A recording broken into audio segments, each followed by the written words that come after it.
higher authority. It can be the blessing of your spiritual father, the blessing of a man of God. Somebody hear me? There is a higher blessing. A higher blessing. A higher blessing. One more time, let's go. A higher blessing. Before I go into it, who speaks blessings over you?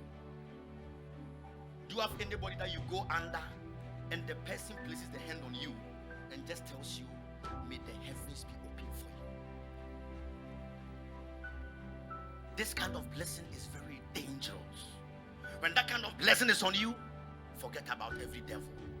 Because let me tell you this, a higher blessing fight battles for you that you cannot see. That's right. It goes a long way to change your story. And that's what we read in the text. That Isaac said to Jacob, said to Esau, before I go, let me place something on you. Blessing on a person sometimes might not be reflected in material possession. When the blessing is on you, it's not about the material possession, because the blessing will attract the material possession.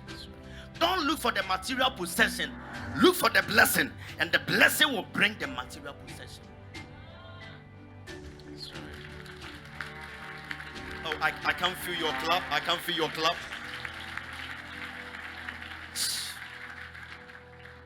Look at Genesis chapter 49. Jacob is about to die, and he tells the son, Genesis chapter 49 verse 1, he tells the sons, before I die, let me tell you of your future. He says, gather around. Their future he was showing them. He didn't take them there. He used his mouth to take them there. That's right. So a blessing can take you somewhere. So let me pause here parenthetically to declare to somebody, if there's any negative curse on you, Jesus, I have reversed it by the power of God. Amen. And let amazing blessings show up Amen. in your life now. Shout, I am blessed. I am blessed. Jacob called his sons and said, gather yourself around you, and I will tell you what will happen to you in the days to come.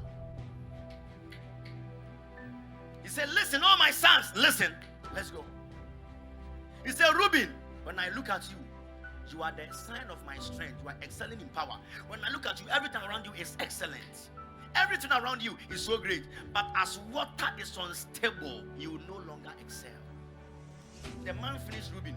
Reuben is the firstborn. And in the 12 tribes of Israel, if somebody is supposed to receive greatness, it's supposed to be Reuben. But unfortunately, when they were even sharing the lands, his lands didn't cross Jordan. He was behind the Jordan. One day, his men died like water, because somebody's word has been spoken to him. Now in verse 8, the same man spoke about one of the other sons. He said, Judah, your brothers will praise you. And if you don't know, David was from the tribe of Judah. Jesus was from the tribe of Judah. Solomon was the tribe of Judah. You can never mention one great name who came from Reuben, because a father has spoken on their great grandfather. Whose blessing is on you? Jesus. The man's blessing, listen, the man's blessing was actually able to determine where they can even stay. Verse 13, he said to Zebulun, you will live by the seashore. Let's go. He said, Zebulun, you shall live by the seashore, and you shall be the haven of ships. When we check international maritime, the people from Zebulun, they started maritime business, like shipment, like on the sea, port business. They started because a father released the blender. You have the haven for ships.